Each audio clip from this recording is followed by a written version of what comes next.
All right, my name is Rich Schmidt. We're here with Jessica Miller. It's August 31st, 2023. We're at Hollow Oak Acres in Sherwood. Jessica, thank you so much for joining us today. First question, as you know, why wine? So, it's a great question. I started out in college, my senior year. I had too many credits, and so I knew I didn't want to graduate I didn't want to continue in my major. And so I was taking all of these classes, trying to figure out what I could possibly do with my life. And the school I went to, Boston University, had a school of hospitality. And one of the things that they had was a wine class. So they had a series of classes on wine.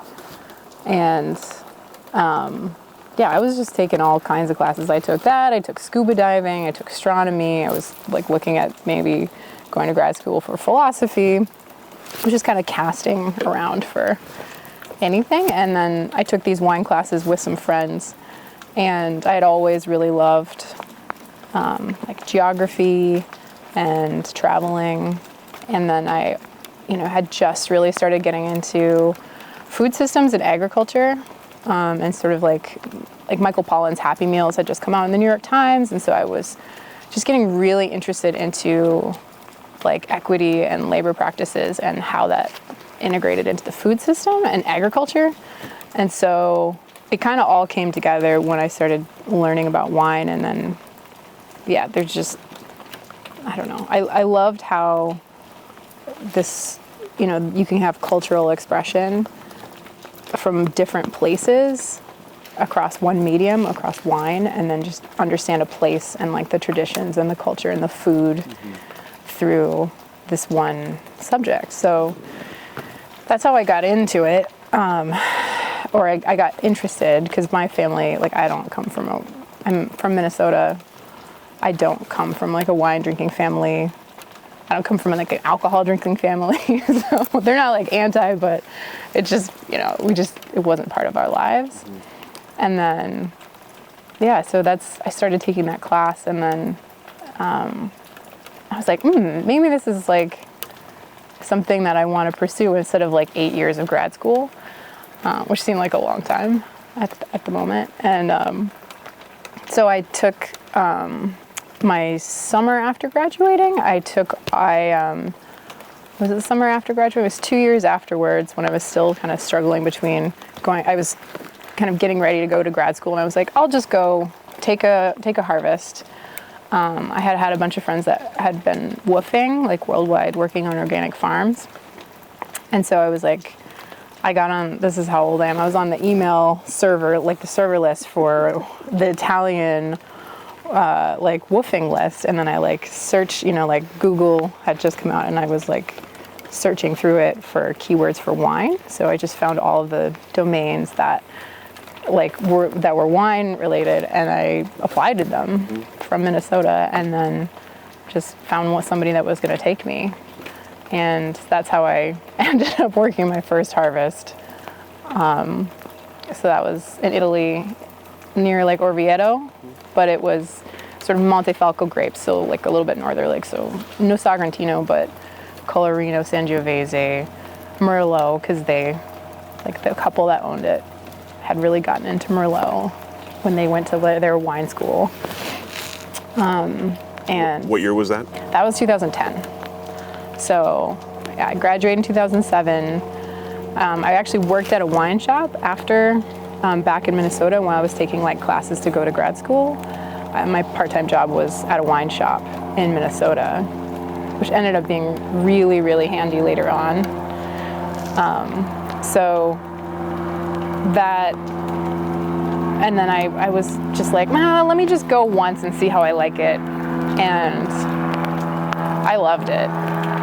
I don't know. I didn't grow up loving nature, being outdoorsy. I was just reading all the time. So when I was a kid, I was just indoors reading. And then my mom was the nature person, and we would go on hikes and stuff, and I'd be all right, fine. But then I don't know, after that experience, I don't know. I do like being outdoors, and I was just like, oh, this is amazing. Like you can learn and like observe all of these things that are happening with plants, and like also just be able to be outside. And most vineyards are not bad places to be. Like the view is usually pretty good. So I was like, all right. But then I still was like, well, what do you do for a job? And they had an agronomist come during harvest and help them with the fermentation and sort of give them advice on planting and things like that, and do site selection. And so, because the class that I took at university was much more designed for like hotel management or like restaurant buying. So we got a really thorough, it was like a WSET, like you got a really thorough background in like the qualities of wine, the categories of wine, and then like the regions that it's produced, but not necessarily like a primer on like the industry or like the different jobs that people have. I had no idea, right? That was the first time I had seen a vine, was in Italy. So that like, then I was living in Germany. I was working like a translator job because I had wanted to live abroad, and I was just trying to figure out how to go to school for wine, basically. So, or because I was like, oh, I have to get a degree for this for sure. Like that's absolutely necessary. And then like I didn't see like owning land or having my own project. I just did not see that as a route or an avenue at all. Because you have to have tons and tons of money to do that. And like, I come from a privileged position, but for sure, like my parents sent me to college, but like, that was not, like, that's not our family. So I was like, oh, I'll be like a consultant. I'll be this like person that comes and like helps, maybe do site selection or look at soils. And, I was really interested in terroir and how you find places to plant. And so I was working in Germany, and I was applying to school in France because like Isabel Newlin, who we've interviewed, she went to the CFPP on Beaune, and I went and looked there, and I was like, okay, I think this is it's like a working person's education, but I want to do something more like consulting or like, viticulture services. And so I looked at there's an institute in Dijon at the university there called the Institut Jules Guillot, and they have like a master's degree in viticulture specifically. Because I was, like the wine side was not, I like wine. Like there was a tasting class that I worked my way up to at school. So I had taken the wine class, and then at the wine shop I had been working at, I had been included in the buyer's tastings, but the wine was like, you have to be indoors, right? And I was like, the part I like is outside. Even today, like I do really like that side, and I like the plants. I like working with living things a lot. Ferments are arguably alive too, but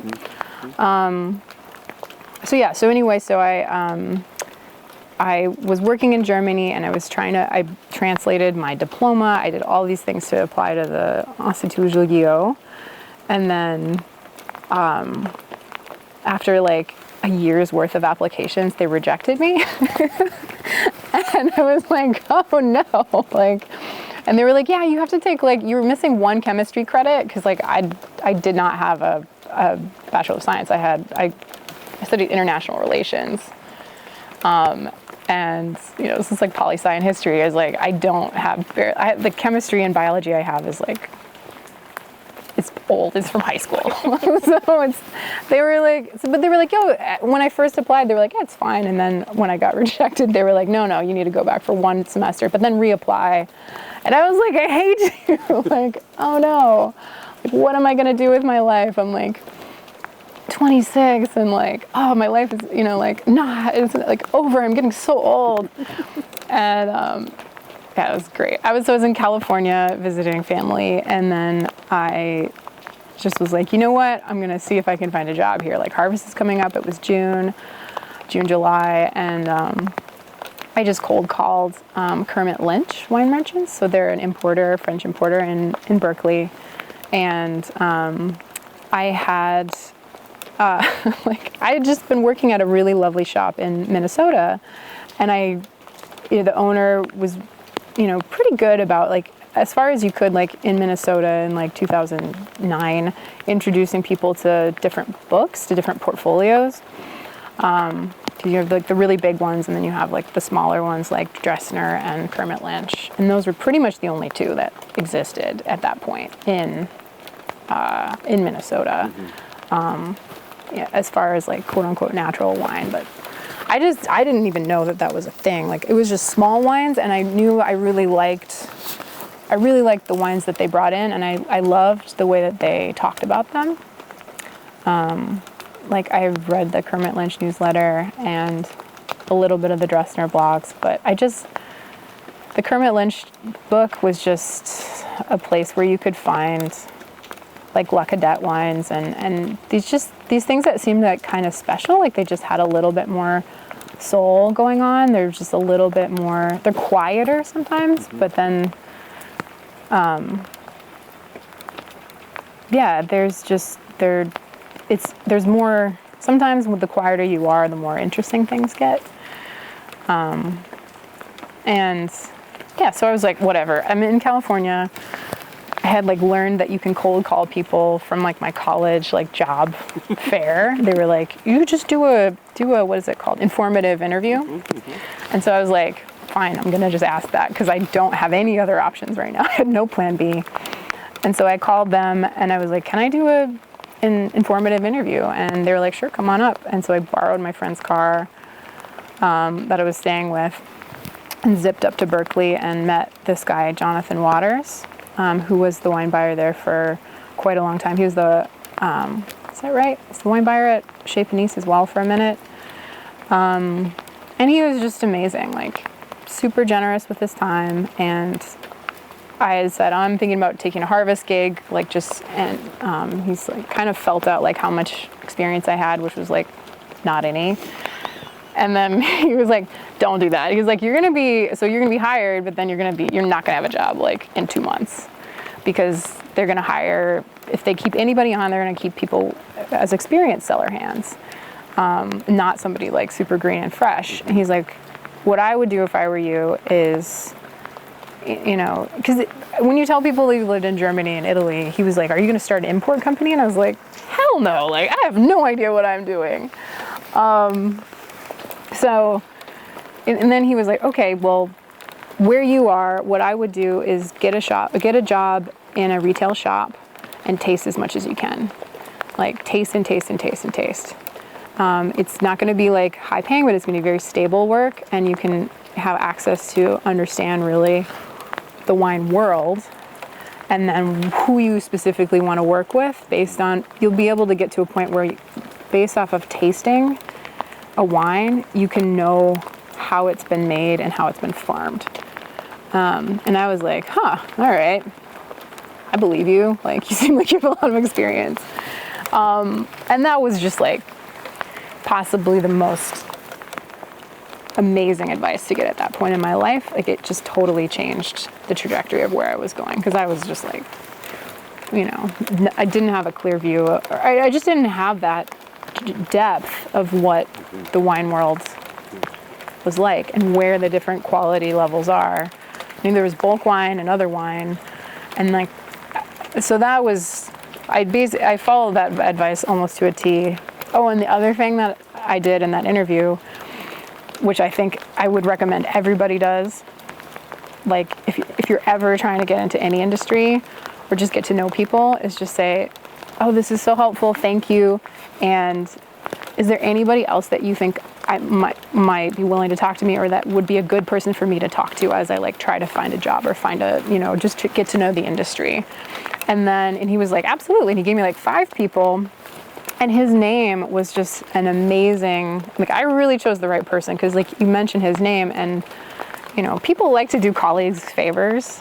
That's what I've learned. Like, they, if you say, oh, Jonathan Waters sent me over here, you thought, if you have time, like, it would be great to meet up. I'll buy you coffee, and I'm just trying to get some direction. And I ended up meeting like half the Bay Area, like wine reps or distributors and importers in like a month. It was because I didn't have a job. I didn't have anything else to do. I was also panicking because I was like, I need to work. And I got a job within like 2.5 weeks for a really nice store, and then spent the next 2 years in San Francisco.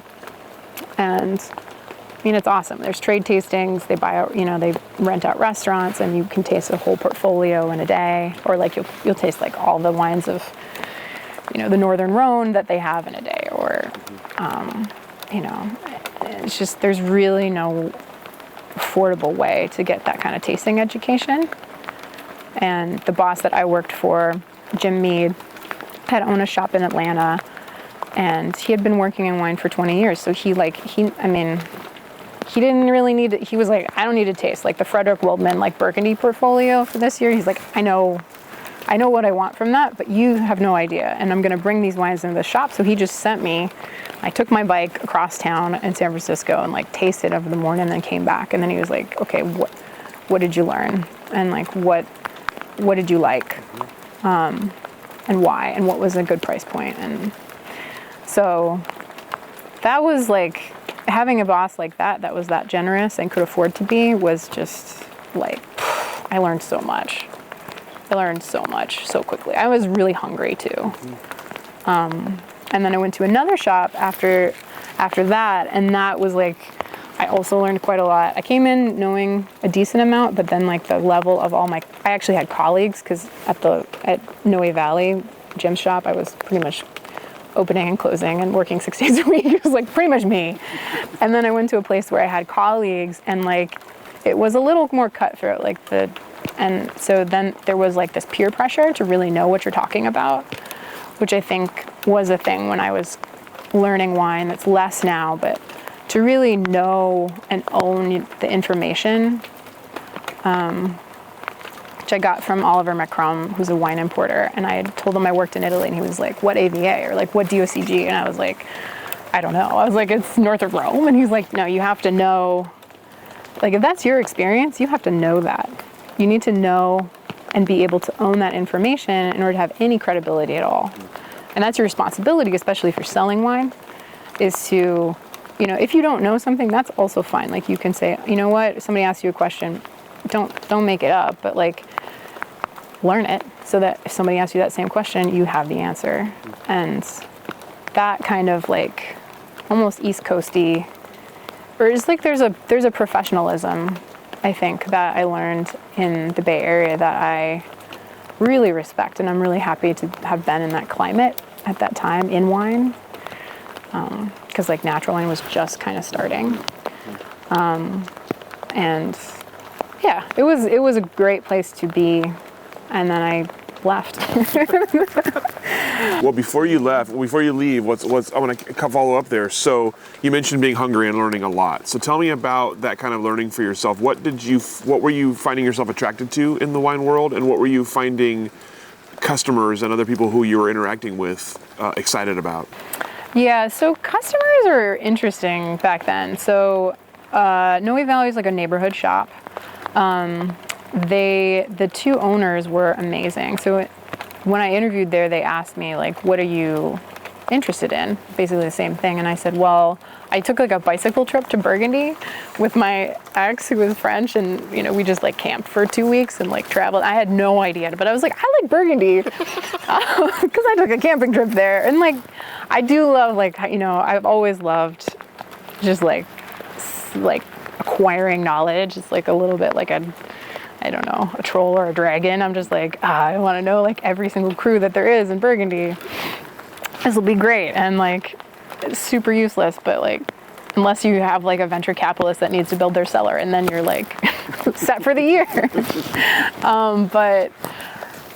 So they were both Burgundy nuts. Like the two owners of, their business partners at Noe Valley, Jim and Rebecca Rapazki.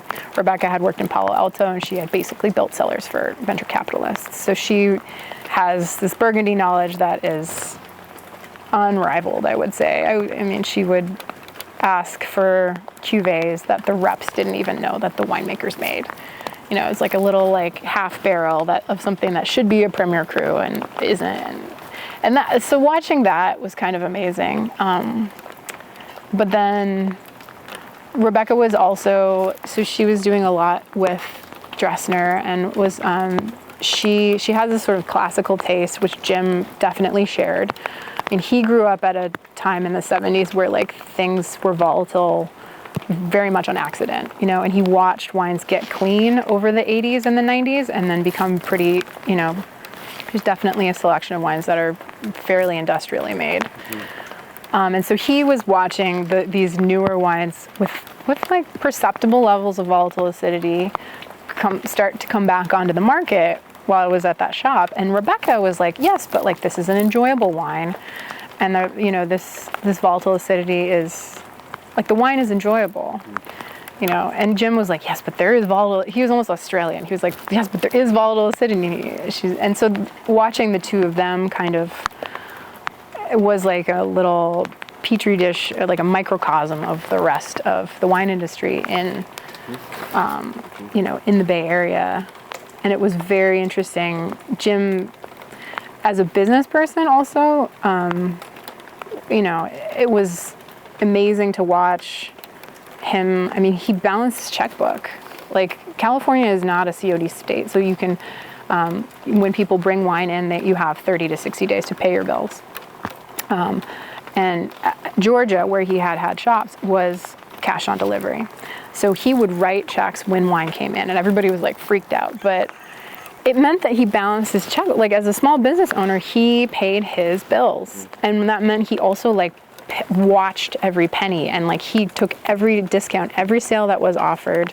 He had that in his mind, and that was a huge influence on me to watch somebody be a small business person. And I mean, I don't know if you know anybody in the restaurant industry, but balancing a checkbook, balancing a budget, paying your bills on time is like really not a hallmark of the wine industry, but it can be done. And, you know, and so that was, you know, and Jim doesn't come from deep pockets, you know, like he started he started stocking wine shops. And so he has this like Irish Catholic blue collar background that, you know, he, over the course of his career and like, you know, what happened in wine in the 80s and 90s with the Robert Parker scores meant that you could buy 40 cases and you could sell them in 2 days.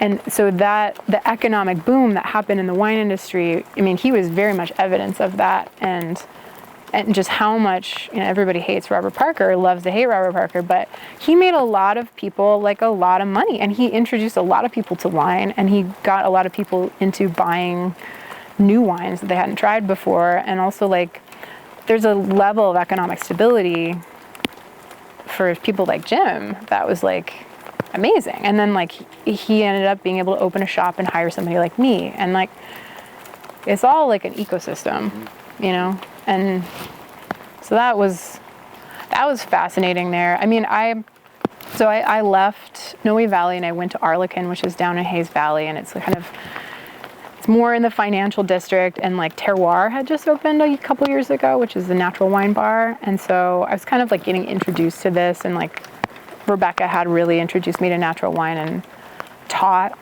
like they would taste with me, and they would, like with the rep standing like right there, they'd be like, okay, so remember how we were talking about Brettanomyces? Like, this is Brettanomyces. Or like, okay, so that like high note that you're feeling there, that's volatile acidity. Like, they did a very thorough instruction on my palate, and which I think you need to do is taste next to people and then point it out so that they can then pick it out. Because otherwise it's like, it's just a thought. But like if you can taste side by side.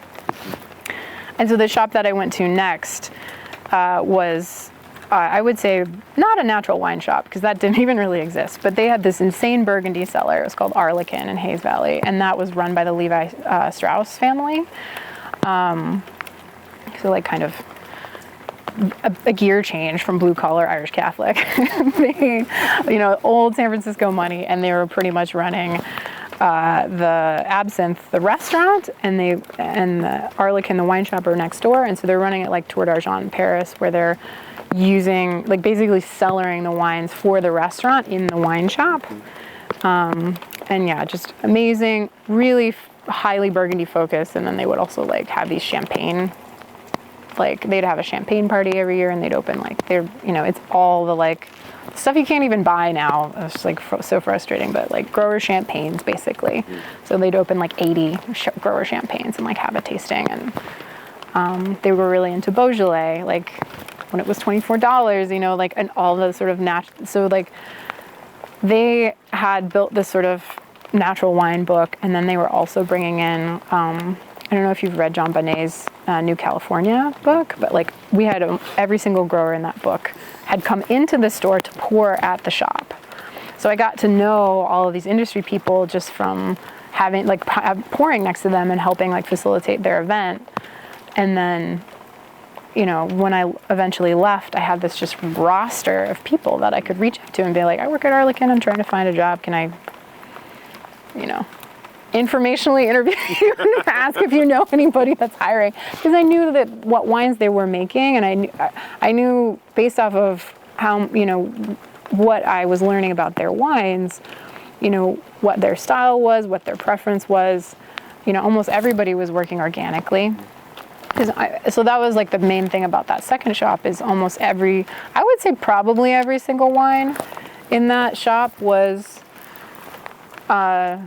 indigenous yeast, because that was like a big thing in Burgundy, and then it kind of trickled into them building that natural wine program. Is that was one question that they would either they knew the answer to, or they would ask when you were buying wine, is like, so I just ended up getting a palate for a really, I don't know if I got a palate, but like gravitating towards wines with very few additives and pretty much all organic, because it's not that way as much in the US anymore, but back then, like, if you're wanting to use an indigenous yeast, you're wanting to farm organically so that you protect that community, that population as much as possible.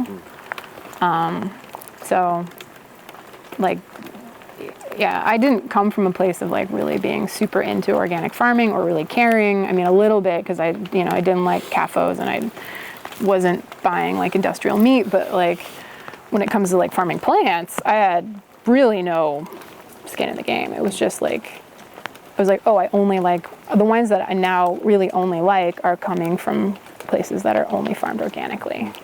So that's how I ended up kind of on that side of the wine industry, I would say. It was a long, long Bay Area tale there, but it was very formative, and it's like kind of, the wine world can be kind of cutthroat as well, like I would say pretty much anywhere, but in retrospect, I feel like there's so many learning opportunities, and doors were really open to people wanting to learn that looked like me.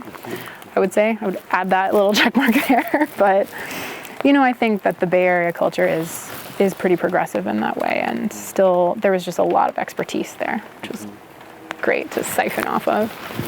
So yeah.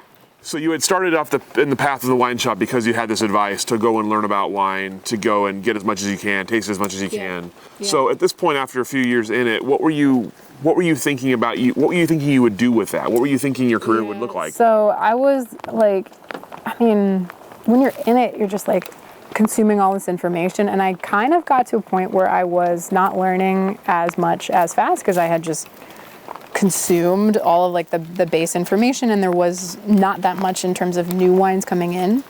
Like I was starting to taste the same vintages, and I was like, okay, I know all these producers, and the Bay Area is really amazing. Like we had a bunch of New Yorkers come in, and I was like, okay, if it's not here, then it's probably not any good. That was like the mentality that shop also created, was because I really had access to like the best wines that were coming into the state.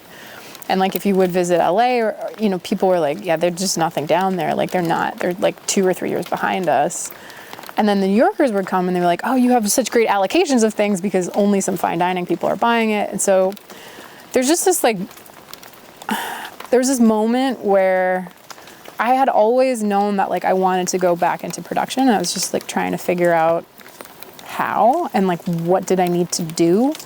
Do I need to go back to school to do that? And after a certain point I was like, you know what? I had looked at going to Davis, UC Davis, to do their vitinology program, and I had made friends with like Martha Stuman is down there, and I was working with Sam Barron at the wine shop at Arlequin. And so like him and Sean and Diego, like Diego wasn't there yet, but Martha, I kind of was talking to them a lot about their experience there and sort of listening to where they were going and what they were interested in and like what that school actually was going to give me as an education and versus like what I had just gotten as an education. And I don't know, I was like, there's a moment where you are like, hospitality is amazing, and what you're doing is, it can be super creative, and the way that you connect with customers is so important and very fulfilling. But I also like, for me, I needed to do something, like I needed to create, and I wanted to do something and be productive. And I felt like I was more or less at that point being very consumptive. Like I felt like I was consuming other people's work, but not necessarily giving back anything, which you can do for a long time because there's a lot of different wines to learn. But I wanted to create, and then like the job got a little toxic and I quit. I found another job. It was like late July, and I was like, I could find a harvest job, and I just like worked like crazy for 6 days, called like every person I knew, found a job, and then quit the job. And I was like, I just need to get out of here.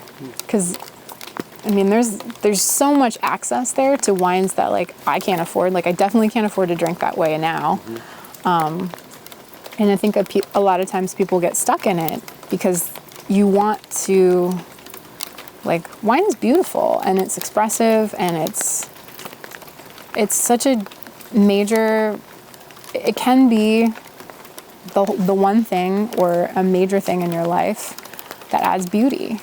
And it's reasonable to want to hold on to that. But, you know, I just was like, that Italian couple that I had interned with, you know, I had said, I want to learn this, I want to learn that, and she had said, she was a psychologist, which was a happy accident for me, and she had said, if you want to do something, if you want to eventually make something that takes 30 years to build, you have to start. And you can't do it in 5 years. Some things take time, and you just have to suck it up and put other things to the side and say, this is what I'm doing. And that has like come back to me for a long time, and I really appreciate it. Gala, thank you. But yeah, so I worked at Sainsbury that year. That was the year there was an earthquake and like all the barrels toppled in Napa. But I moved up to Sonoma, sublet my place, and moved up there and worked harvest for the first time since 2010, and that was 2015. Yeah. And yeah, it was a kick in the pants because like I had been working hospitality for 3 years. Like I was very verbal. Like I had not been using, I mean, I had been like moving dollies of wine around, but I hadn't been using my hands. I hadn't been hooking things up. I hadn't had to think logistics of moving them back and forth. The skill set was not there. And they were like, oh, you'd worked harvest before. And I was like, yeah, at a place that's, 10 hectares or 10 acres that's not even fully producing. And we did everything by gravity because there was no pump. So it was like, yeah, they were very patient with me.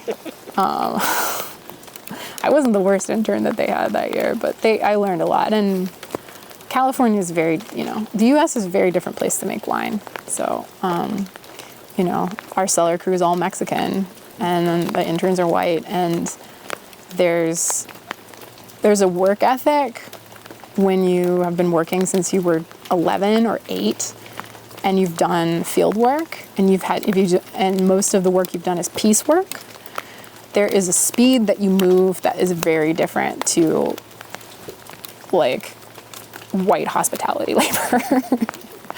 And like that, so that was, but I'm like, I come from the Midwest, like I want to work hard and I don't want to be bad at a job. So like I worked really, really hard. I was still not very good, but I was like, okay, this is the level that I need to be at, and to not hold other people back, or not, to actually be helping some. And so, yeah, I don't know. Their cellar master there was like, he was very good at his job, and his nephew was maybe even better. Sorry. I don't think he's going to see this interview, but they're an amazing family, and just have an ability to see things moving. It's almost like a sports player that can see the play happening in front of them. It was amazing. But he was the first person to tell me don't do vineyard work because it's for stupid people. And I was like, wow. And like that, he's telling it like it is. Like he's like, I did vineyard work. It's only people that can't get out of it that stay. Which was like so unbelievably depressing to me. And I was like, I'm going to prove you wrong. Like I'm going into the vineyard, and I'm going to go and I'm going to stay, because it is work that like it takes just as much brain, if not more, than the winery. And that conversation I had with him, and that perspective on vineyard work stuck with me for a very long time.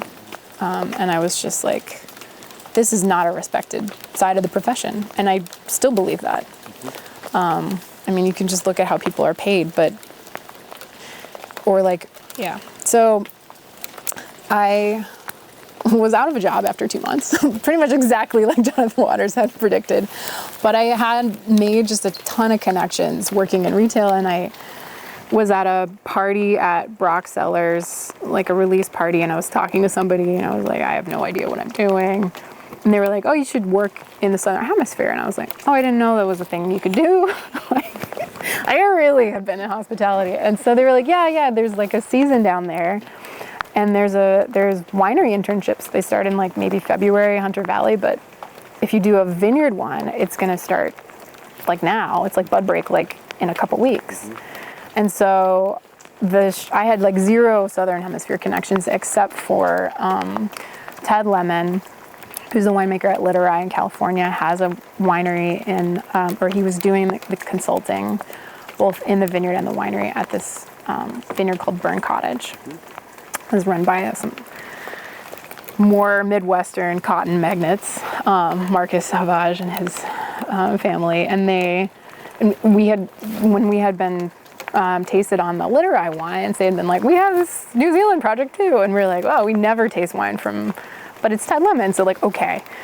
And we tasted them, and I was like, oh wow, like this is like, these are really well crafted, this is super beautiful, and these are pretty, and so I knew there was one person who was making quality wine in New Zealand who wasn't American, like really going outside my comfort zone. But otherwise, like we don't get any of those wines up here. Like there's a few now in California, but like you just don't see them. So I emailed them, and I was like, hey, I want to work in the vineyard. Can I do that? And like, do you have a vit intern position? And they were like, yeah. And I was like, no one's ever asked before. Yeah, pretty much. And then they were like, and then I was like, when can I come down there? And they're like, when can you get down here? Like, you want to start in 2 weeks? And I was like, I guess so. I'm out of a job like in a week. So New Zealand has an under 30 program. Which I'm sure you guys have heard about, but like there's a work visa that is it's 20 minutes on the like New Zealand government website. That's like, I don't know, looks like it's run by Netscape. It's like, it's just this, it's like, this is not a real country. And so I was like, half an hour later, I had a freaking year's visa to go work in New Zealand, which is somebody who's worked in Germany. And it's just like, okay, they must really need people. Because like, but yeah, so I went down to Burn Cottage, and I got there right before bud break. And I mean, the first day, there's nothing to do before the vines start growing. So we were like, they have water races that were constructed to bring water down from the mountains where there's snow through the fields because there's sheep. And so these water races basically like irrigate the fields or give water to the sheep. And they're all still there, and people maintain them as well, so they could, use water. And so the first like week I was there, I was like basically just digging ditches digging out water races, like in full rain gear. And I was just like, what have I done? Like, am I even going to be in the vineyard? And then it was amazing. I was like, I biked to the vineyard before I started working there from my house that I was renting just to go look at it, because I was just like, I can't believe I'm here. I'm finally doing vineyard work. And I biked up the hill to go see the vineyard, and I got there and I was peering over a fence, and I was like, oh, this is exactly where I'm supposed to be right now. I just had that feeling that you're doing the right thing and that you're on the right path, and it just felt right. And I was and after that I was just chill. Even when I was digging out the water races, I was like, it's gonna get better. And I had a mentor there who was now I realize just how phenomenally lucky I was. She's one of the most interesting people I've ever met. She's also has 15 years of vineyard experience, and she was working as the lead manager, but there's 4 people on the crew there, including me. And so we were just working together, and she just would talk and notice plants and look at things and talk about previous seasons, and then just be an amazing observer of what we were doing right then. And she's Kiwi, so a little bit of a critic. So and we had a new vineyard manager that year. They're one that has established the vineyard, Jared, had left, and we had a new guy who had come in from a bigger, more conventional vineyard. And Burn Cottage is it's lovely. It's the best biodynamics money can buy. It's not, and that's where I had learned biodynamics too. The first day I had to sit and stir a pot. I was calculating the labor costs. I was we are paying they're paying us $700, $800 right now to sit here and stir things. I was just the American in me was just this is totally insane. These people are crazy. This is, how can you possibly justify that cost for a thing that is you're basically putting out a tea. There's no concrete. It's very different from pulling a weed out. You see what you do in an hour, and in a vineyard you do a lot. And you don't see anything with biodynamics. And but I was paid to do it, so I was sure, I'll do it. I'm paid either way. What do I care?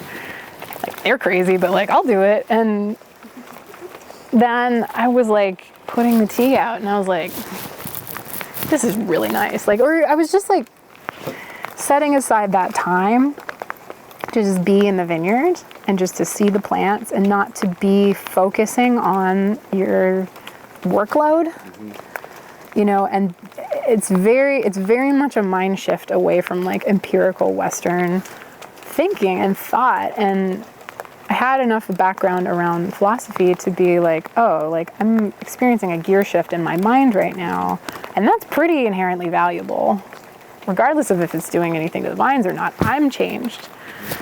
And so that was super fascinating and lovely. And it was also amazing to see people of different backgrounds really embrace that. People who were very crunchy, and people who were surfing and hunting on the weekends were both very seriously stirring together. And that, I think that's something that's really special about it is you can bring people who have different philosophies, but then it when you do something like that together as a team, it's everybody that was there believed in it, which is talk about peer pressure. I mean, but it was a very good place to be. And I stayed there for a year for an entire growing season. And they asked me to come into the winery for harvest, and I said no, because I'm an idiot. And I was thinking about that cellar master who was and Andrea, my boss, my mentor there, she was a vineyard lady through and through, and she's people always leave for the winery. I mean, it's very much that mentality that we're second rate, we are not the priority. And I just was really indignant and stubborn. So I left I stayed in the vineyard and I put out compost for 3 weeks. And I was like, and what's crazy is because when you watch those grapes for an entire season, you stay in one place and you just are there 8 hours a day and then they're gone. It's like you have that. It is good because you're like, oh, well, the plant is still here. This is a plant-based thing. It's not, the fruit is just part of the plant. Like we want to prioritize the plant, but then I knew enough about fermentation to be like, oh shit, like all the transformation I just saw is now happening. It's still going on. It's just not here. And like, that would have been really, really interesting. But I did all the sampling for Ted and he's a nut. So I had asked, and so when I would drop off samples, I could go to the lab and hop through and taste the ferments. So thank God, because that was like the first time that I was able to really make a connection between like grape skin, tannin, and like final product. And that even just that brief like sampling, because I knew how to taste and like I knew how to sample quickly. And like I had that built my palate in California, so I have a pretty good memory for what I can get things pretty quickly from tasting them. So, but yeah, it was dumb, but whatever. I was very stubborn. So I stayed in New Zealand and then came back to California and worked. So I had basically done the full season from spring to compost putting out, and then I had done no pruning. I had never learned. So I'd never gone to school for any of this. And I was talking to everybody about pruning all year because all these like interns and like would come from Spain and France and they would talk pruning together. And I'd be like, shit, I have no idea what they're talking about. And so I was like, I need to learn how to prune. So I was like, okay, the next real thing I'm gonna do is I'm gonna go to France and I'm gonna learn pruning, and I'll learn with like 3 or 4 different people. And in the meantime, I have like a summer season, and I was like, I'll go to California and I'll just work for, somebody that's like, I want to see like what people are throwing money at in California. And so like who's got the biggest vineyard budget and like what are they doing? What trials are they doing? All that kind of stuff. And so I ended up working for Inglenook, which had Chateau Margaux winemaker there at the time, Philippe. And I did all these crazy, they had like 8 consultants. And so I did like sampling for 2 of them on like an ATV, just drive, it basically would just drive the 300-acre property, do a different section each morning. And like on a little 4-wheeler, like get my samples and then like come back to the lab and like, I pressed like green grapes because we did so much tannin analysis there. Like they're just obsessed with, it's all Cabernet, and it's Cabernet and then there's Zin and all these other cool varieties, but they're just so obsessed with tannin and cab, and now with all the sun and the sunburn. So it's fascinating. It was like, and I have a pretty good sense of now of like how wineries that are at that price point and scale, like what resources they have, where the focus is. But like going from like, Burn Cottage is like what, 20, 25 acres to 300. The level of detail in the farming, especially on Pinot Noir to Cab. I mean, Pinot is just so much more finicky. You can really just like tinker with it in the vineyard as much as you really want to. Like we did like 5 passes through fruit dropping in 1 acre because it was a super high vigor clone. So like I did the numbers and then they sent the crew in and they dropped the fruit, and then I did the numbers and then I went back and then they dropped the fruit again. And then like the 3rd time that they had to go back and fruit, they were gonna like lynch me. It was so, everyone was so upset because it's also like, it just is so terrible to drop fruit on the ground. Like it's so wasteful. And like, we had one woman that was like crying because it's just this purple carpet, and it's something that you've worked for all year, and it just feels so intuitively wrong. So I don't know. That was very, very much a gear change to California, which is like all about irrigation. And I mean, everything is run with crews. You have like 20, 30 people. So it's just like, and a lot of them have worked there for a really long time. But Yeah, I mean the labor difference in California was really hard, and I don't know. Things are very much like racially segregated in America in a way that like I don't think very many people talk about. And yeah, it was interesting. So anyway, like I don't know if you're getting the information you need or not, Fantastic. You're good. but I mean I feel like I haven't even gotten to Oregon yet. But so I worked there through November, and then I pruned and like at 3 different estates in France. I pruned with the Demours in Chablis. I worked with Clos Blanche, which had just been sold to Julien Pinot. So 2 like sort of like just like beautiful, consistent domains. And I knew that like both of the people that had been Olivier that had been farming Demours, or is farming Demours, is just he's a huge reader. He's a big science nut. Like Drew and I have exchanged like he's like keeps trying to introduce me to books, and I'm like, dude, I read those like 4 years ago in Olivier's library. Like I read it in French, so I should probably read it again in English, but you know, like it was just amazing. Like all the things that like I feel like are really starting to come in now. Olivier just like introduced me to farming concepts, and he's just a huge reader. And then the farmer Didier Barouillet at Clos Blanche had just done really, really cool stuff in terms of like co-planting, like, you know, basically insect meadows, and had done a bunch of ESCA trials and like done a whole bunch of like mycorrhizal work. He was one of the first people to introduce Claude and Lydia Bourguignon. So he was just like super into soil microbiology. And I also really love the way that he talks about wine in general, and how we, you know, what is your responsibility to like, what kind of member of the community do you want to be?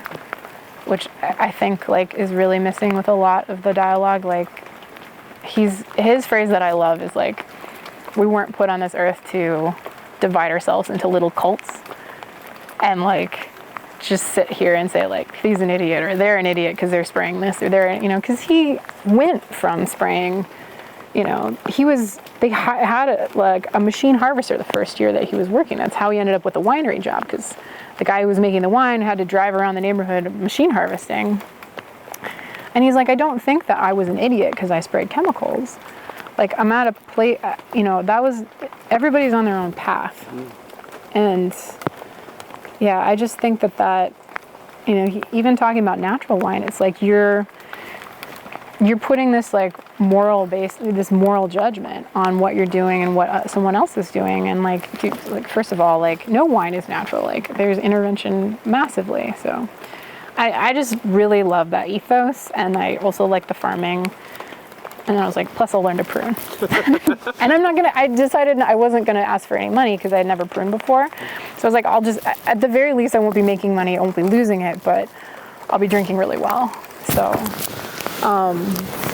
yeah, and then the third person I went and sort of by accident went to their domain because I ran out of money and I couldn't go to, I was supposed to go see a friend in the Rhone that was working with Eric Texier, but I like didn't have any money, so I just stayed in the Loire and I worked for this other Julian who was working for France Saumon, and so Montlouis, they were doing a ton of Chenin and like Clos Blanches, like all these other different varieties, Pinot de Nice, and a little bit of Sauvignon Blanc. They used to have Chardonnay, but they pulled it out, and Cab Franc and Cabernet Sauvignon. And that was awesome. So, and like what that trip really changed, not just the pruning, but like I watched all these people run domains that didn't have money. They didn't come from family money. And that's what I was kind of percolating in my mind, like, you know, maybe if I do something like, well, I want to go to somewhere where I don't want to go to Burgundy, because if I work in the US, it's not applicable because we don't have that terroir, and also we don't have the history, and like I mean, it's funny to say that in Oregon, that Burgundy is not applicable, but I just wanted to work with people that had basically self-started, and that were also not inheriting money, and that were maybe on, land that was like, those wines are really beautiful, not because of the limestone. Like, those wines are beautiful because of the farming, which I feel like is really important for a place like Oregon. I just don't think that we don't have the time to do the sort of terroir, but I also just don't think that we have similar enough soils to make the Burgundy comparison, to me, useful. But I do think that, like, there's a lot that you can do with farming. And so those three people are just doing, like, making really beautiful wines and very consistent as well. Like, they had multiple vintages from all three that I just never had a bad wine from them. And I knew that they were trying to drop sulfur levels. I knew that they're very low intervention. But I knew that they're consistently releasing really beautiful wine, and I was like, all right, that's what I want to be around. So yeah, that, and then I was like planning on coming back to Oregon, where I had tasted some wines from Johann before I left for France. A friend of mine, Morgan Hall, or Morgan Beck. Morgan Beck. No. So she and Lee, Lee had a roommate who introduced me to the whole wine world up there. She had come down to the shop I was working at, and she was like, we're having a party in Sonoma, like on our, we have this, the house is called the Jungalow, and we're having a rooftop party, and they like brought a keg up onto the roof. It was just like a really nice scene down there. And so I had met them in Sonoma, like before I'd even gone to New Zealand.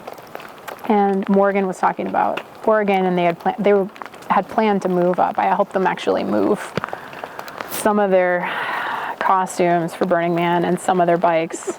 Before I left for France, I had taken a trip up and visited Morgan here and like gone to White Rose, and she had recommended some places, and I had tasted the wines from Johann, and I was like, wow, like the acidity levels up here, the natural-ish acidity levels are just really, they're really different to California, and there's like just a ton of potential. So I was pretty convinced that I wanted to come out here, and then I just basically applied to jobs from France back here. And one of the people I applied to work with was Jesscia Cortell. So she needed help. And so she hired me as a viticulturist, and because I had the biodynamic farming experience in New Zealand, that was Natanya Welch, had just left after working for her for 5 years, and so she hired me as a viticulturist with like a specializing in biodynamic organic farming. So what year? That was 2016. So I came back Easter of 2016. Went to Matt and Kim have an Easter party, and so I like drove up and arrived like at their Easter party with like a suitcase in the back of my truck, and started work like pretty much the next day.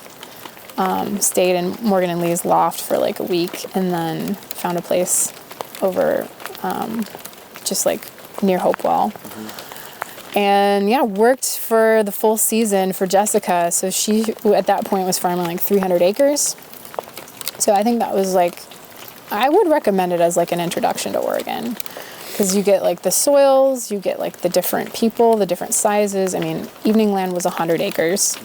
Antiquaterre was 10, and then she had, 28 more. No, she had not 28. She probably had north of 20 clients over 300 acres, but 110, 115 of them were two people. So the rest were really, really small and very far flung. And this site here was one of them. So that's how I ended up here later on. But that first season was, it was a whirlwind. I mean, Jessica's going a million miles an hour. Arturo Cabrera, who was her like right-hand man who had been with her from the start, he's an amazing he's an amazing farmer, tractor driver, logistics guy, like excellent coworker. So, man, I just learned a lot in a very short period of time. And yeah, and then after that season, I was like, all right, like what contract farming does, what they're able to achieve in a season is amazing. It's also like very frustrating for me because I like because you're spread so thin.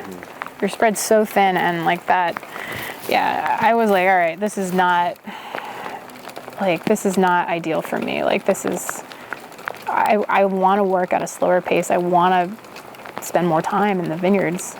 I want to get to know them better. I want to have fewer of them. I want to drive less. So we parted ways, and I started taking these little odd jobs. That was the first year I made wine here because somebody had called me and been like, hey, we need somebody to farm our vineyard for like June and July. You can keep the fruit. I was like, that's like 3 sprays. But like, okay, sure. And so I farmed this little vineyard near Brooks and got the fruit from it and then traded. And at that point, I had seen all these people in France. Like I'd seen Julien, specifically the second Julien Prevel was just like seat of his pants farming and winemaking. And I was like, if this guy can do it, like he's so freaking distracted, like I'll be okay. Like I'm also not the most like detail-oriented person, or like I don't thrive in admin work, but like I was like, this is possible. Once you see somebody do it, you're like, oh, that's what that looks like. And like, so I traded fruit to Argyle for barrels and glass. I traded fruit for cellar space at Witness Tree. I was telling you earlier, I was next door neighbors with Felipe Ramirez. And yeah, I mean, I basically just did and then I wasn't on unemployment for like 2 months. So I was just like, I'm like, whatever, we'll be fine. It's not that much wine. If I can't sell, I'll just drink it. So, yeah.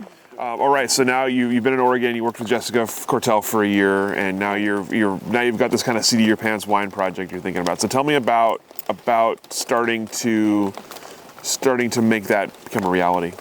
Well, so yeah, it was very funny to watch Isabel's interview because I was like, man, I don't identify with this at all. Like I kind of just was like, well, fine. I got glass. I was making pet nat, so I was like, I need glass. And then, I have the tasting background, but when it comes to the production background, I basically just have the Sainsbury harvest and then like a little bit of cellar work, which is mostly topping in the winter in France. And so, man, like I've just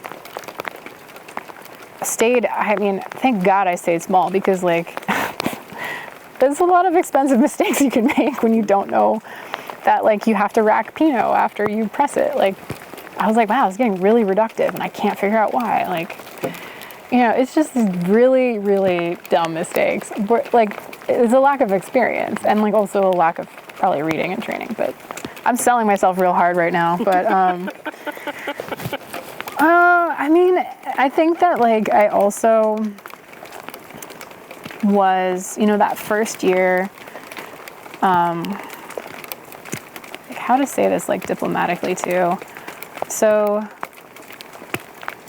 2016 in Oregon, there's not a ton of people that I was surrounded by who had a large amount of experience with low intervention wines, or that had really tasted a ton of low intervention wines. Like, thank God Felipe was there. He's our palates are pretty well aligned, but even not using yeast was like a really big deal for the Witness Tree barrel room that I was then fermenting in. I mean, people were very, and I won't honestly, like, I've been running into this a lot lately. People are very skeptical of not using yeast and, or not inoculating with yeast, which it always boggles my mind as somebody who's shared a lot of cellars. It's like, if anything, like, I'm the one who's getting your yeast and not the other way around. Like those, and lab yeasts are designed to kill and destroy. Like that's one of, like, that's why sulfuring with lab yeast is always like so funny to me, because it's like those yeasts that you're inoculating with, they're bred to kill everything else that's not Saccharomyces, if not specifically that strain of Saccharomyces. So the culture was very interesting, and like I think a lot of people are very right in saying like very supportive of small people, and also like I think there's a streak of conservatism as well, and that's pretty understandable if you look at like the history of how the reputation of the Oregon wine industry has been built over the last 30 years. I mean, it's very similar to Cab and Napa. Like, it's a lot of people have been very financially successful building off of Oregon Pinot Noir, and specifically in a certain style, and with a reference point to Burgundy. And it's an odd place because it's also, there has been so much innovation here. Not that long ago, like in the 80s and the 90s, like I was born in 85, like that's not that long ago, I don't think. And like it really is a whole bunch of like sort of people flying by the seat of their pants, and then like within reason, like I feel like that has not continued a whole lot. For sure when I moved here, I definitely, I don't know, people can make you feel like an outsider, but I definitely felt like, people were a little bit skeptical of what I'm doing, and that I did it, I think the one financial advantage, which is a major one, is that I don't have student loan payments. And I really think it's important to talk about that, because first of all, I don't think anybody should have them. But I think that that's a major limitation to a lot of people being creative in America. There's also no there's no basic income, which there is in France. And two of the people I worked with were on it. Like one of the people that I knew got a $200,000 loan to buy agricultural land from the government. There's a lot of structural things that make it really difficult as a young person to start your own project without outside financial investment, which I, didn't look for, but I also I have had a lot of conversations with other friends who are going that route, but I just don't want to give up control, and I don't want to be responsible for someone else's money. I think I will for sure make different decisions than I would make if it's only my own, like peanut butter and jelly sandwiches I have to eat for a year. And I think that that's really, if you're going to do that if you're going to do this with your life, you might as well try to make the wine you want to make, and take the risks you want to take, and do it your way, and risk that, because life is very short, and you don't get a lot of time to do what you want to do. And so, yeah, I've been reading this Pierre Auvernois interview biography, and part of what he says about the wines that he's making is he says it 5 or 6 times in this interview. He's like, I'm celibate, I don't have, and he means he doesn't have a wife, he doesn't have kids. He's like, I never had a family to support. That's how I could take so many risks, and that's how I could make these wines, is I don't have that financial responsibility. And I think, I think that's really helped me also understand colleague and friend dynamics in the Valley, as well as other people are choosing different paths. They're choosing to have family, they're choosing these things, and they have more financial obligations than I do. And I can withstand a lot more loss than most people, and a lot more risk, I think, as well. That's just a personality trait. But yeah, I haven't really planned much on this project, because you were like, what have you planned? And it's or how did that come about? It's more it came about. But I mean, a lot of it comes through those barrels. And the fruit is from Nate Klosterman at Argyle. And I know him because Morgan introduced me to him. And so there's just a lot of those like friend connections that but then they have their business connections as well. And there's a lot of like goodwill of people just like seeing you're trying to do a thing and being like, oh, we have spare barrels, or we have, we have, this that we can find, or you can call this person and they can, they are renting tanks. There's a lot of that. And having this established wine community here is like, if you talk to friends on the East Coast, it's like, it's so much easier to be a little peripheral like bug in this ecosystem and just, have that kind of like access to resources than if you're, if you're in Iowa making wine on limestone. So, yeah, so I just, I think it's somewhat skill and somewhat luck because I do have that sales experience. And when I went to start selling wine, like, I have a lot of things in my way. Like in terms of like personal blocks that I've set in front of myself, like I really want to keep my prices down because part of what I was frustrated with when I moved here is like that, it's not cheaper to drink locally, which is crazy when you can drive 20 minutes to Portland. I can drive fruit from this vineyard 20 minutes and it's in a restaurant. And like that, there's so many costs that we don't have because of being local that like, I feel like, but there's other things at play, like with Pinot Noir and where people are wanting it to be in the marketplace that make it not an affordable wine. It's also not an affordable one to grow, especially the way that we do it. So, yeah, so I was trying to keep my prices low. Where I set that pet nat at like $22 a bottle, and it's like one person made it and vinified it and disgorged it in glasses twice as much, and then like when I first started selling wine, it was like in Portland, I was like I didn't know anybody to call, but I knew I liked what I was making, and I knew that it was a pretty good value compared to like what I was looking at the list and what was there, and I think like the Portland market's very interesting with how they're buying from the valley. There's so much Pinot Noir down here. Like, sorry, everybody, and everybody knows it's true. There's like a lot of Pinot Noir. We're all competing with each other. And like the Portland market is like, like they always want to have a Pinot Noir on the list, but it's like, there's a lot of saturation right now. And so, yeah, so I was like, well, I know, the guy I was dating at the time was friends with a New York distributor, Von Boden, who works with really teeny tiny producers.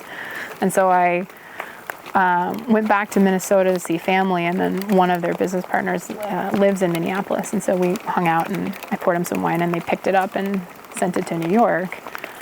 And then once I sold in New York, it became really easy to sell in Portland, which I am like frustrated on behalf of like Portland buyers. I'm like, guys, like there a lot of times you just don't expect things in your backyard to be, you think, but I have been through that too. Like, oh, if I haven't tasted it, it's probably not because it's not any good. So like, it's easy to get more closed, but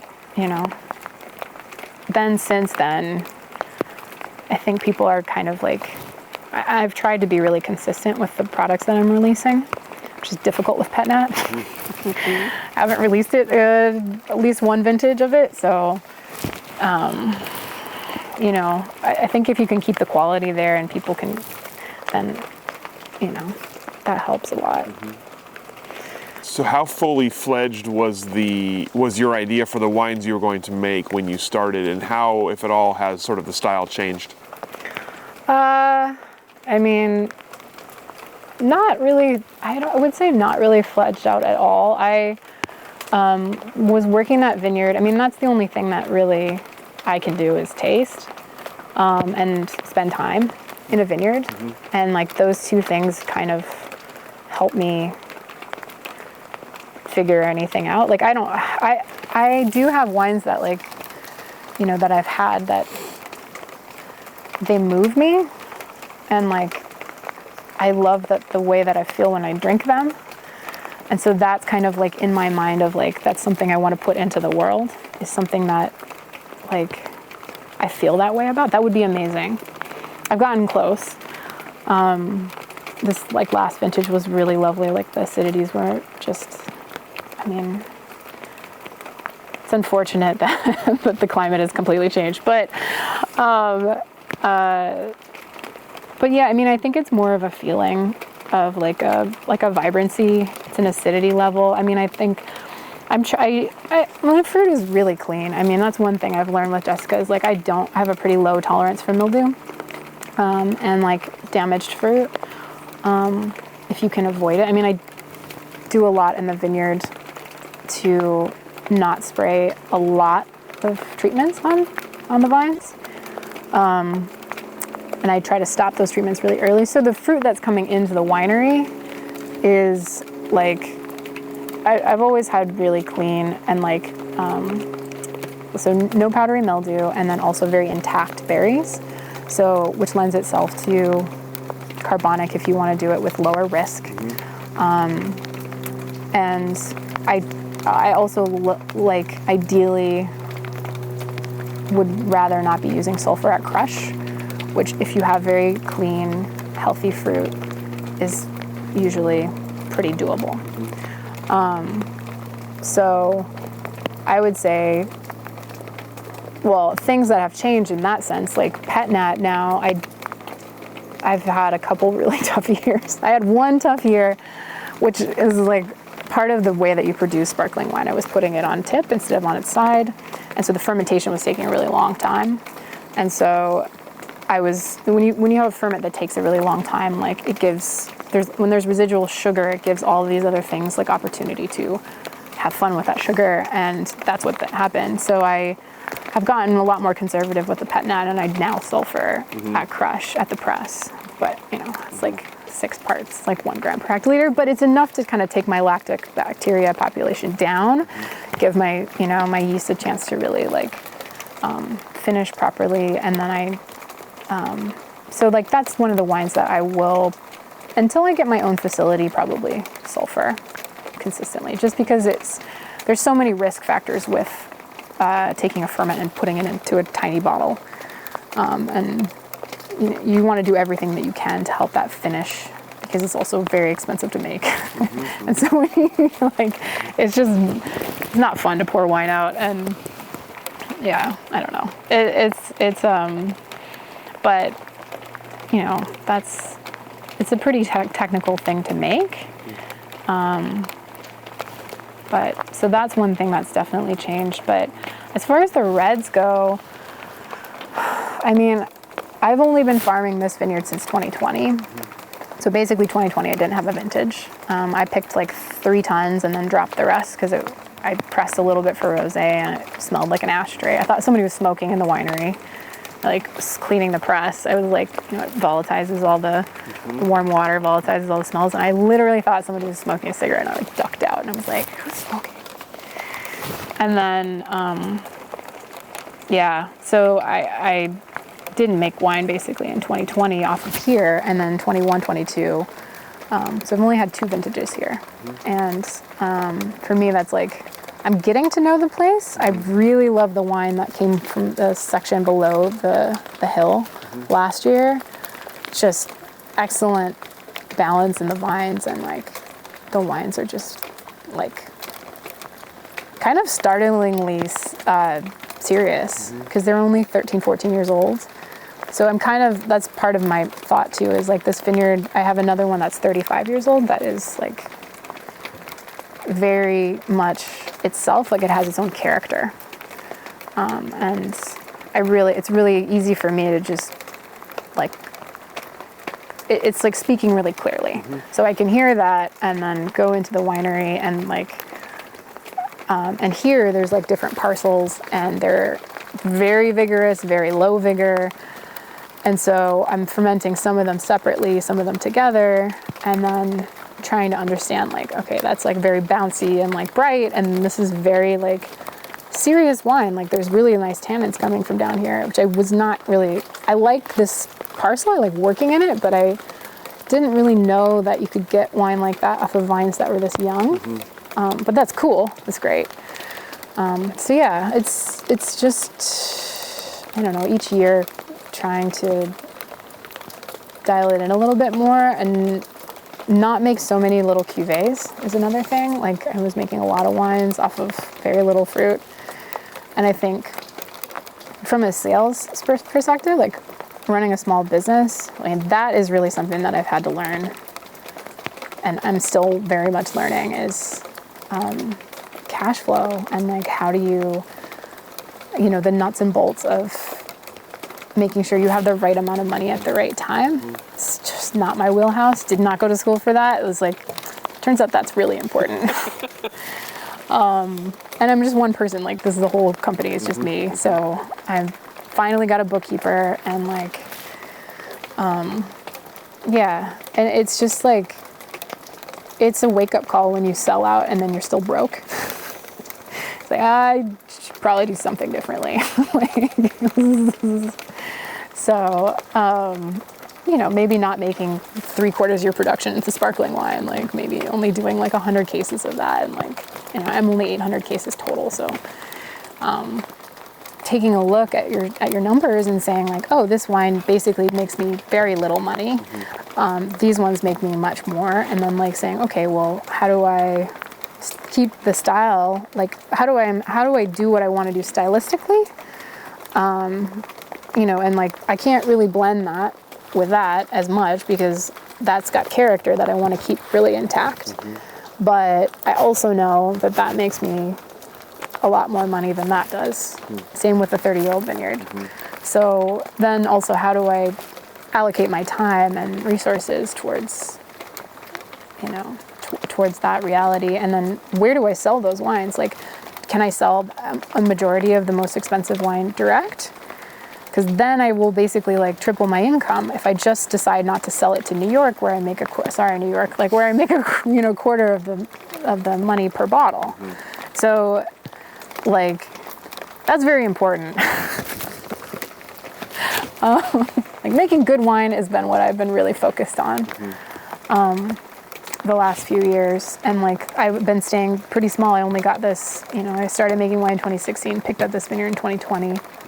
So I was working with these tiny, tiny parcels all over the place, rehabbing vineyards. And then I was just so broke. I was like driving all the time, spending so much money on gas, and these rehabbing places that were yielding like nothing.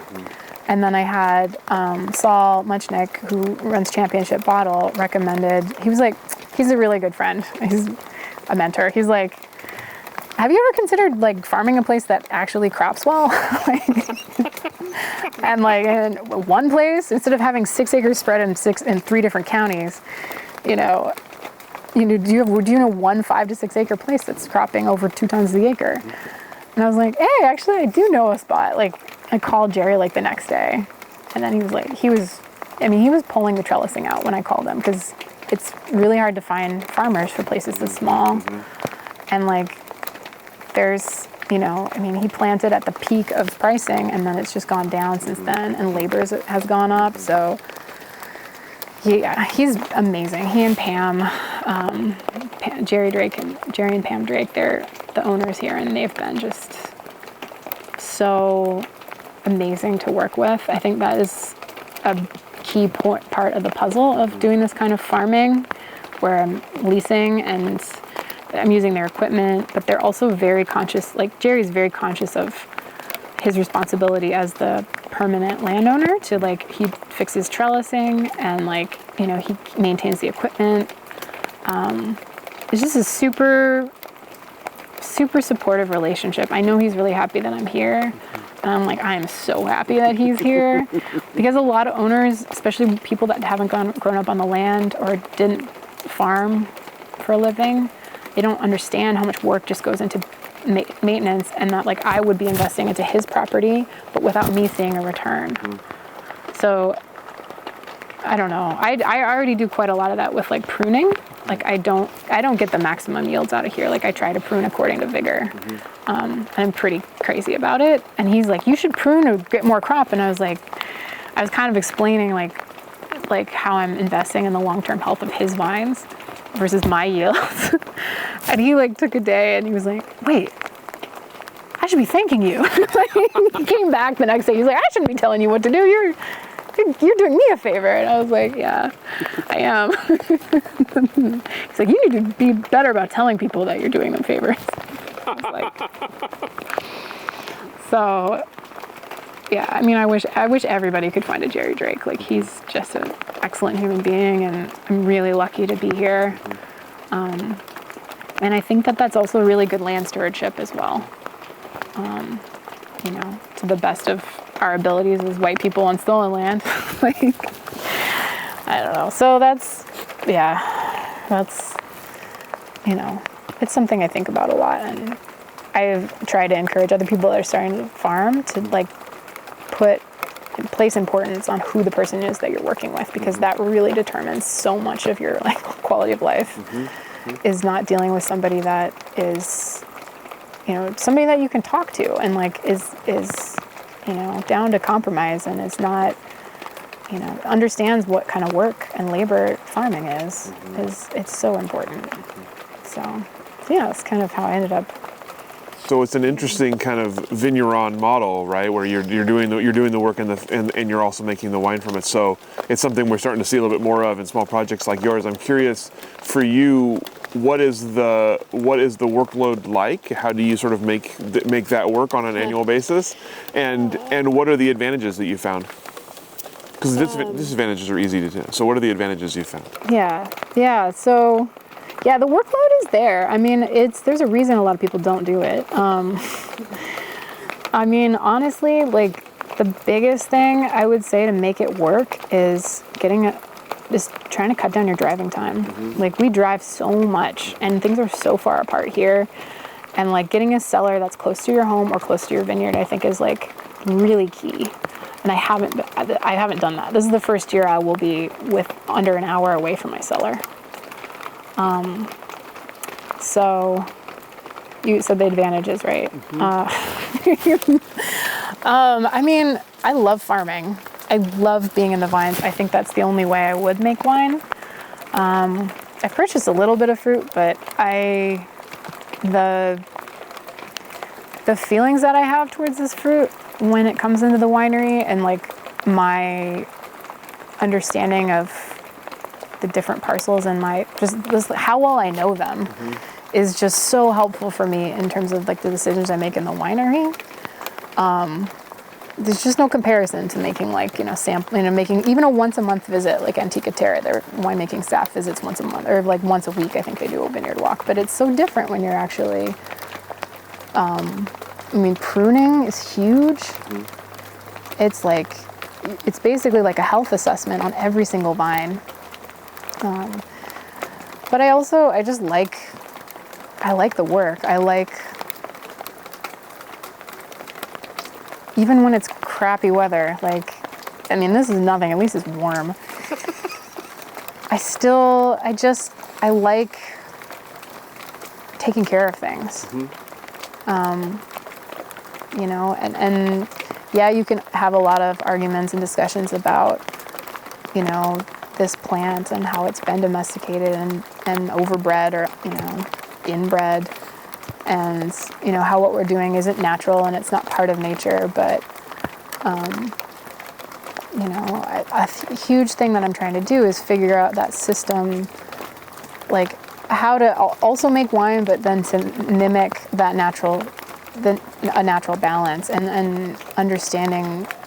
I mean, it's just fascinating how that works, and like the immune systems of plants and like the way that an ecosystem works. It's all of it is just, it's so cool. And like, it's such a privilege to have access to that. It's like just such a huge privilege. And I'm so aware of that. So, I mean, I don't know if that's an advantage. I mean, an advantage to the wine, I don't know. Like, I think I just make the best wine I know how to make. But being in the vineyard definitely helps me plan for that some. But yeah, I don't know if that answered your question. We've made it this far in the interview without actually mentioning the name of your project. So you should probably yeah. tell us about the name of your project. Jesscia wines? No. So the farming arm is called Little Crow Vineyards. And I'm Little Crow Vit on Instagram, which is where I do most of my sales communication. And then the website is littlecrowvine.com. I'm starting a wine club. Congratulations. This fall. Thank you. Yeah, it's a long time coming. Very resistant for a long time, but I like to throw parties, and that's like a very good excuse to throw like vineyard parties and have people out and just drink wine and maybe like grill some food. And then my wines are Jess Miller wines, but the sparkling is Pet Sounds, and the red that I make a lot of, mostly from up there, is called LBJ, and then the stuff from down below is called Mermaid Cafe. It's Joni Mitchell reference, and then the other vineyard that I have way out in the Coast Range is called Sunny Ridge. So that's like 30-year-old vines, really special site. So, yeah. Just changed ownership, so wish me luck. The new owners seem nice, though. It's always something. So you've talked about sort of how the project has come to be. So tell me about where it's going and where you're going, what you'd like to see kind of happen over the next few years, and I know you're not planning much, but what the plan is for down the road. I mean, the biggest thing I would say that what I spend a lot of time thinking about is the soil health, like a lot of the things that Drew's been working over at JK Carrier, like I do as much as I can with the money that I don't have. There's actually a biologist in your school, Jeremy, who's been coming out and doing soil sampling for us, or for me, which was great because I really wanted to figure out what my fungal bacterial ratios were like here, and I don't have the money to do that. So I was like, hey, is there anybody that would be interested in this at Linfield? And then I could see the data. So the last, I guess it's almost 3 years now, he's been coming out and doing soil sampling, and students have been doing microscopic like evaluation. So it's the Lane Ingram sort of model of just going in and like identifying fungi and bacteria, and then giving you a ratio in your soil of where you're at, which is super interesting. So I don't know. This is why I'm starting a wine club, so I can have more money to do stuff like this. But we had a big ice storm in February a couple years ago, and my neighbors here have a whole bunch of madrone trees, which madrones are like the only trees that, they're the one native tree to Oregon that are like superconductors for mycorrhizae. Like you can't plant them without soil that has mycorrhizae in it, so you usually have to plant them like together. That's how they grow best. So we had a ton of them come down in that February 21 storm, where like branches came down, which is great because what you want is those like ramial wood chips. You want like teeny tiny branches, because that's what's really a lot better food for the plants to eat. So I went to my neighbors, I loaded up my van with like a whole bunch of broken limbs, and then the wood chippers, the Asplund guys were coming around because there's broken limbs everywhere. And when they were on our street, I like went over and I was like, hey, can I buy you a bunch of beer, and like you could just chip up some wood for me? Because wood chippers, you couldn't rent them for like 4 months. They were booked out. So they chipped up some wood. I held a like giant piece of plywood or like a plastic sheet, and they like chipped it against me, and it went onto our trailer. And so we have this giant madrone wood chip pile over there, and I've been playing around with either. I put a little bit of it out into the vineyard, and then I'd like to do like very long ferment, fungal dominant compost plants, and I'm trying to figure out ways to do them in the vineyard, like on a budget. But I'm also co-planting quite a lot of things. So some fruit trees, a lot of natives. Like I've been trying to put as much. I'm not tilling here, right? You know, like you can probably see, it hasn't been tilled since 2018, I think 2017, because it wasn't farmed for 2 years. It was like pruned but not farmed. So by the time I got it, this place was no-till, which works pretty well for the soils here. It's extremely water rich. All of Parrot Mountain, like Carabella, Drew and I have talked about this. It's, you know, I'm not like a no-till proselytizer. I think everything is dependent on where you're at. But here, I mean, like last year with all that rain that we had in the summer, I still had green grass when I harvested in September. I had green things growing. So there's water here. And so I've been overseeding, mostly natives, but then like just a ton of pollinator crops. I mean, that was my big budget, like push last year, was overseeding with that. This year it's probably going to be predator mites, because I had, you know, there's a lot of mites in the valley this year. I don't know if you've been hearing this, but there's a lot here. We got frosted really hard last year. And that like really slow start to the spring season just gives the mites a giant foothold. So I put a bunch of predator mites out this spring when I noticed that the problem was going to be really bad just in the upper block. And then I'm going to do another round of them with this amazing woman up in the Sound who's doing, what is it? It's called Sound Horticulture. Allison, I can't remember her last name. She's a friend of Rebecca Sweet's from Buzz Seeds, but she's a bug nut. And so she talked to me about mites for like an hour and a half on the phone. And there's all this like really cool research that's been done in cannabis, but it hasn't been applied to grapes very much. So we're working together, and I'm trying to get some more mites this fall, because the mite damage up there was like, I would say it's like understandably bad. I haven't been spraying for mites because I'm trying not to spray sulfur early season, because I don't really want to wipe out my entire mite population. But I have a complete imbalance right now. That's very obvious. So I'm just doing a lot of reading, and like that's one example of sort of like the avenue that I'm trying to go with pushing integrated pest management as far as I can. And I mean, just also vineyard health, like this, it was so incredibly healthy this year. Like my mildew levels were like non-existent. I stopped spraying, and the pump broke on the sprayer, so I stopped spraying. Like, when was the last spray? It was like June 7th or June 14th, which is crazy early. And I was a little bit panicking about it, but like the vineyard was so clean. I was like, you know what? It took 2 weeks for the pump to get replaced. So I was like, you know what? It's clean. I just kept checking it. I just kept checking and walking the vineyard. And like now I have some upper level like mildew, but just like nothing that I would have expected. So I feel really good about the health of the vineyard and the resistance and the immunity so far.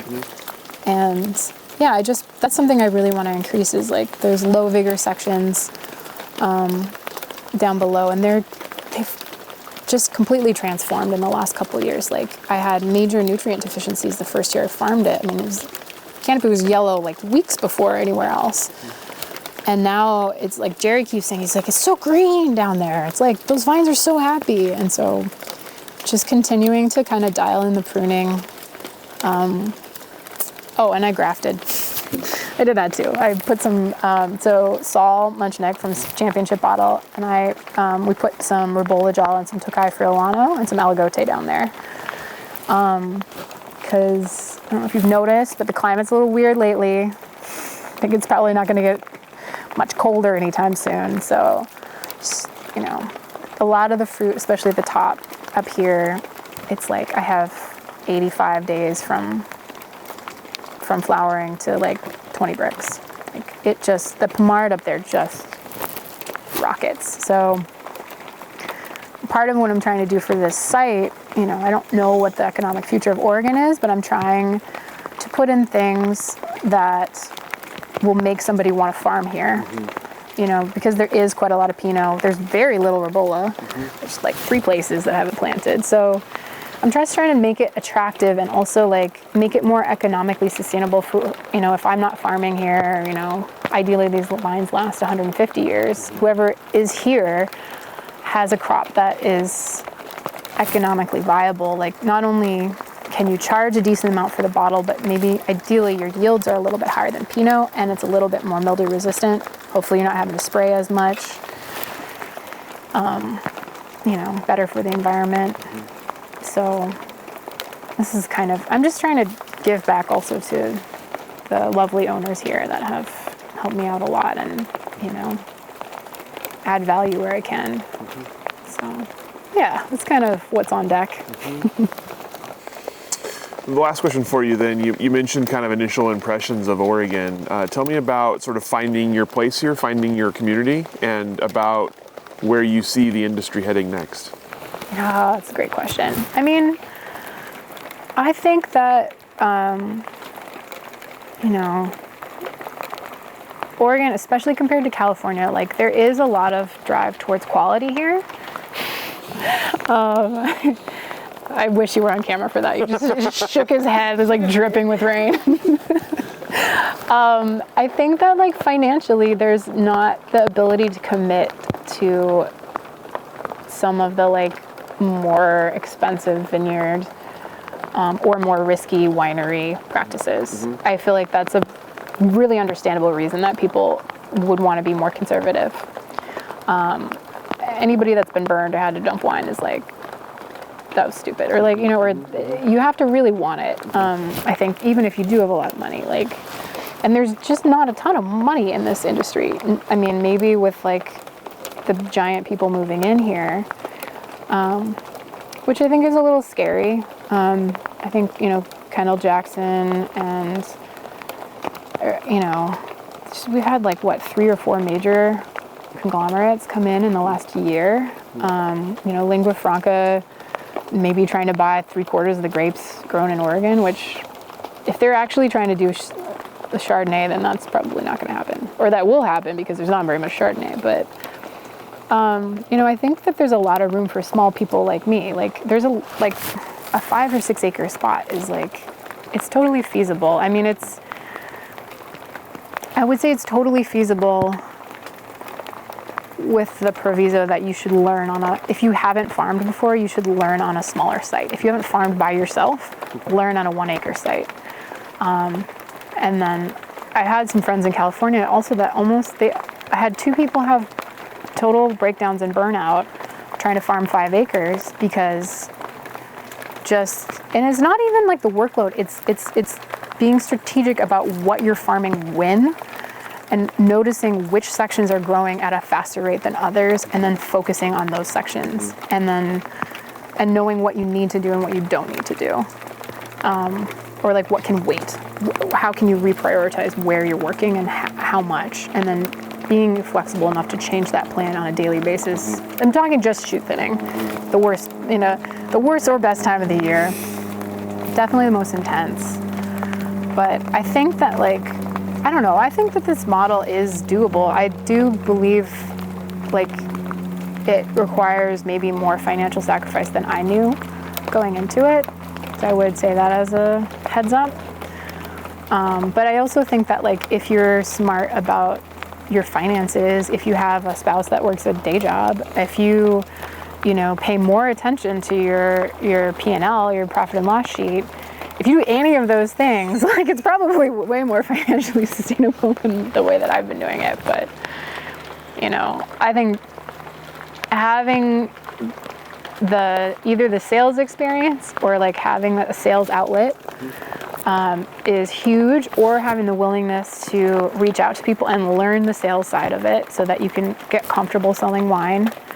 Those are things that like I would say are necessary for this model. Because you do need to sell. I don't think I could survive if I sold only to California and New York. I wouldn't make enough money. Like I wouldn't make enough money to be off food stamps. So, but, there's a lot of sweat equity benefits, with this kind of way of doing it.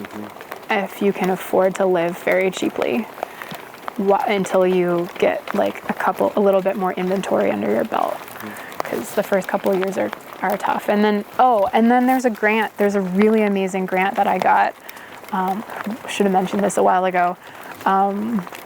It's through the USDA. They have a value-added producer grant, and it can go up to $250,000 if you have like a feasibility study from like a third party.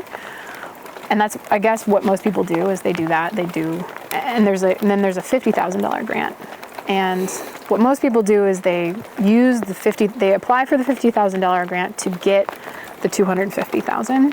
But I was like, I only need $50,000. That's fine.